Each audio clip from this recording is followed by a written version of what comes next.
ناظرین دوستو، ہم پھر ایک بار آپ کے سامنے حاضر ہوئے لبوں کی داستان لے کر۔ آرزو لکھنوی کا ایک مصرع یوں ہے: کچھ تو مل جائے لب شیریں سے۔ یہی آرزو تھی، یہی جذبہ تھا جب ہم نے آج کے مہمان خاص کو دعوت دی تھی۔ وہ ایک ایسی شاعر ہے جن کے بارے میں میرا یہ دعویٰ ہے کہ ہر وہ شخص انہیں سننا چاہے گا جسے شاعری سے محبت ہے۔ میری مراد ہے آج کے مہمان خاص سے، یعنی کہ ندا فاضلی صاحب سے۔ حضور آداب آداب، خوش آمدید، آپ کا استقبال ہے ایک بار پھر۔ لب لب لب لبا لب، آپ سمجھ رہے ہیں میرا اشارہ؟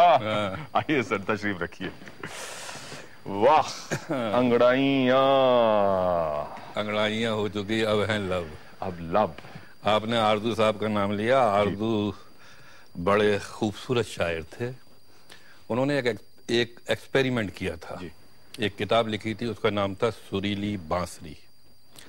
اس میں انہوں نے ایک ایسی شعری زبان کو ایجاد کرنے کی کوشش کی تھی جس میں مشکل اور تندرست فارسی کے الفاظ اور میں تو ابھی سے ڈر گیا، اور توانا اور طاقتور عربی کے الفاظ نہ ہوں، ہندوستانی جیسے چھریرے بدن والے الفاظ ہوں۔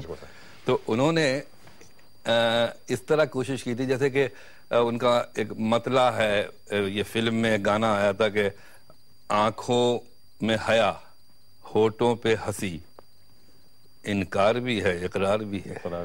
اس میں وہ زبان ہے جسے گاندھی جی ہندوستانی کہتے تھے، اور اصرار کرتے تھے کہ یہ وہ زبان ہے جو عام آدمی سمجھتا ہے اور جسے سیکھنے کے لیے دونوں اسکرپٹ، دیوناگری اور یہ اردو اسکرپٹ کو سیکھنا ضروری ہے۔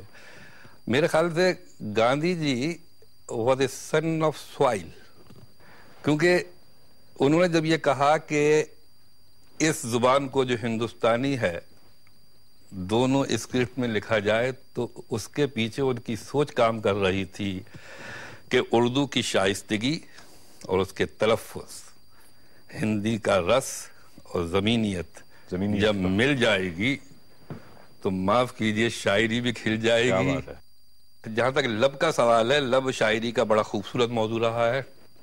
ایک شاعر ہیں اصغر گونڈوی، بہت خوبصورت امیجری کے شاعر ہیں، جگر صاحب کے اسپریچول گرو کہے جاتے ہیں وہ، اور ان کا ایک شعر ہے کہ یوں مسکرائے جان سی کلیوں میں پڑ گئی، یوں مسکرائے جان سی کلیوں میں پڑ گئی، یوں لب کشا ہوئے کہ گلستہ بنا دیا۔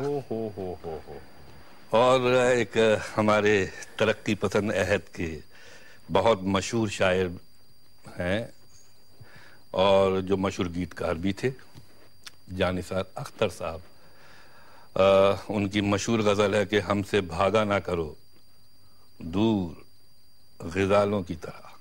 غزال کہتے ہیں ہرن کو، اور ہرن سے تشبیہ دی جاتی ہے حسین محبوبہ کو بھی۔